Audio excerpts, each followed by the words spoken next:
Hello guys welcome back to new video. आजकल এই ভিডিওটাতে আমি তোমাদের সাথে কথা বলবো এমবিএ এর প্লেসমেন্ট স্ক্যাম নিয়ে। হ্যাঁ, প্লেসমেন্টেও স্ক্যাম হয় গাইজ। তো এমবিএ এর প্লেসমেন্ট স্ক্যাম নিয়ে আমি কথা বলবো। কিছু ইন্ডিকেটর তোমরা কিভাবে বুঝবে যে এই কলেজের প্লেসমেন্ট একটা স্ক্যাম, তোমাকে যে রিপোর্টগুলো দেখাচ্ছে সেটা একটা স্ক্যাম। তো তোমরা কিভাবে সেগুলো বুঝবে, কিভাবে চেক করবে, কিভাবে ভেরিফিকেশান নেবে, আর ট্রু প্লেসমেন্ট, আসলে প্লেসমেন্ট জিনিসটা কি, প্লেসমেন্ট কিভাবে পায় সেই জিনিস নিয়ে আমি আলোচনা করব। তো চলো ভিডিওটা স্টার্ট করা যাক।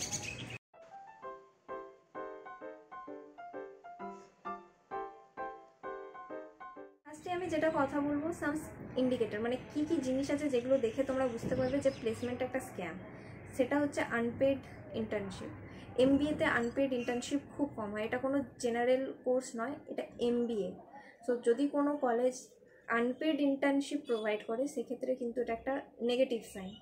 এমবিএতে আমি বলবো পেড ইন্টার্নশিপই করতে, কারণ তোমরা যদি কলেজ প্লেসমেন্টের থ্রু প্লেসমেন্ট না পাও, তোমরা যদি বাইরে থেকে চেষ্টা করো, অ্যাপ্লাই করো, তাহলে কিন্তু তোমার ইন্টার্নশিপটা ম্যাটার করে। কত টাকায় ইন্টার্নশিপ করেছে স্টাইপেন্ড সেটাও ম্যাটার করে। সো চেষ্টা করবে ইন্টার্নশিপটা পেড নেওয়া, আর সেটা কলেজ থেকেই।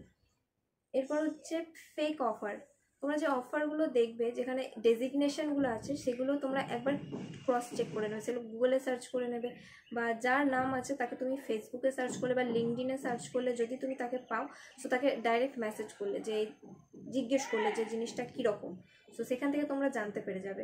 অনেক সময় হয় এমন এমন স্টুডেন্টের নাম দেখায় যে স্টুডেন্টগুলো এক্সিস্ট করে না, ফেক নাম ফেক ছবি দিয়ে লিখে রাখে যে এটা কলেজের স্টুডেন্ট ছিল, এই ইয়ারের ছিল, এখানে চাকরি পেয়েছে। এগুলো কিন্তু ফেক। এরপর হচ্ছে টাই আপ ট্র্যাপ। তোমরা যখনই দেখবে কোনো ব্রকিওরে তারা কোম্পানির রিক্রুটারের নাম লেখা থাকে, লাইক এখান থেকে পিডাব্লিউসি, ক্যাপজেমিনি, অনেক কোম্পানির লোগো দেওয়া থাকে যে এই কোম্পানিগুলো আসে, এখানে প্লেসমেন্ট হয়। এটাও কিন্তু একটা স্ক্যাম।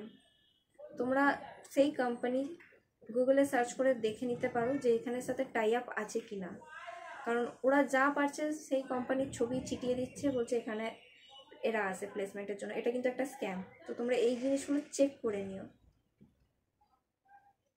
এরপর হচ্ছে প্যাকেজ ইনফ্লেশন। প্যাকেজ এরা অনেক বেশি দেখায়, অনেক এক্সপেকটেশনের বাইরে প্যাকেজ দেখায়। 10 লাখ 12 লাখ এরা ব্রেন ওয়াশ করার জন্য এরকম প্যাকেজ লেখা আছে। সো সেটাও কিন্তু একটা নেগেটিভ সাইন। তোমরা অলরেডি জানো যে কলকাতার সিচুয়েশন কীরকম, বাইরের সিচুয়েশন কীরকম।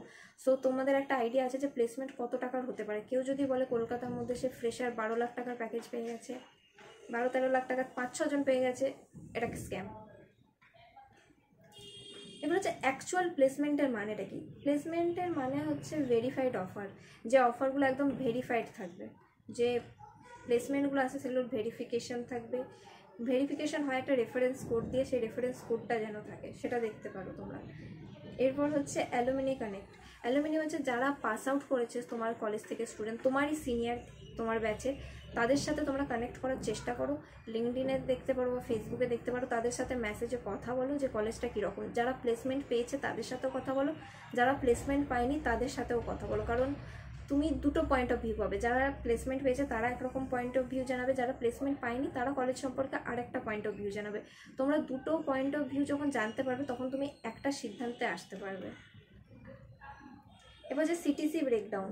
সিটিসি তোমার এক্সপেকটেশনের মধ্যেই হবে। সিটিসি তোমার অলরেডি একটা আইডিয়া আছে যে ওয়েস্ট বেঙ্গলে কীরকম সিটিসি হয়, ওয়েস্ট বেঙ্গলের বাইরে কীরকম সিটিসি হয়। তো সেই অনুযায়ী সিটিসিটা থাকবে, তবে তোমরা বুঝতে পারবে যে হ্যাঁ এই সিটিসিটা ঠিকঠাক আছে। এরপর হচ্ছে কীভাবে ভেরিফিকেশান করবে। ভেরিফিকেশানের ব্যাপারটা বলে দিই। ক্রস চেক, যা রেকর্ড আছে তোমাকে কলেজ প্রোভাইড করছে, কাউন্সিলাররা ওরা ব্রেন ওয়াশ করার জন্য অনেক জিনিস দেখবে, সেগুলো সব কিছু তোমাকে উল্টে ওদেরকেই ক্রস চেক করে দিতে হবে। কি যে এই কলেজটা তো এখানে টাই আপ নেই, এটা নেই, কিন্তু এখানে ব্রকিওরে দেওয়া আছে, এখানে এত টাকার প্লেসমেন্ট হয়েছে, এটা কোন মার্কেটিং না সেলসে ঢুকিয়ে দিয়েছে, তোমাকে ক্রস চেক করে ওদেরকে বলতে হবে। এবার যে টক টু অ্যালুমিনি, তোমাকে সিনিয়রদের সাথে কথা বলতে হবে। সিনিয়রদের সাথে কথা বললে তোমরা অনেক কিছু জানতে পারবে। শুধু একটা কি দুটো সিনিয়রের সাথে কথা বললে হবে না, 10-12 জনের সাথে কথা বলতে হবে। সেটা তোমরা কলেজ গিয়েও বলতে পারো, বা তোমরা ফেসবুক বা লিঙ্কডিনের থ্রুতেও কথা বলতে পারো। তুমি রিকোয়েস্ট করতে পারো আগের বছরের প্লেসমেন্ট ডেটা। ওরা প্লেসমেন্ট ডেটা দেখায় একদম অনেক আগের, যখন কলেজটা নতুন নতুন হয়েছিল। যখন কলেজ কোনো নতুন নতুন হয় তাদের প্লেসমেন্ট প্যাকেজ খুব ভালো থাকে, খুব অনেক অনেক দেয়। সো তারা ওই প্লেসমেন্টগুলোকেই একসাথে নিয়ে দেখিয়ে দেয়। তো তোমরা চেষ্টা করবে যে তুমি যদি 2026-এ অ্যাডমিশন নাও, তাহলে 2025-এর প্লেসমেন্ট ডেটাটা কী, এরকম আগের বছর তোমরা একদম নিউ যে আছে নিউ ডেটাটাই দেখবে, পুরোনো ডেটা দেখতে যেও না। এটা হচ্ছে চেক কোম্পানি অথেন্টিসিটি। আমি এটা আগেই বললাম যে কোম্পানিটা ঠিকঠাক কিনা, লাইক যে কোম্পানিরা দেখাচ্ছে যেদের সাথে টাই আপ আছে আদেও টাই আপ আছে তো, এই জিনিসটা তোমরা চেক করে নিও। তো আজকের ভিডিওটা এইটুকুই। যদি তোমাদের ভালো লেগে থাকে অবশ্যই লাইক, শেয়ার এবং সাবস্ক্রাইব করে নিও। যদি কোনো প্রশ্ন থাকে অবশ্যই আমাকে কমেন্টে জানাতে পারো। তো টাটা গাইস, দেখা হচ্ছে পরের ভিডিওতে। টাটা।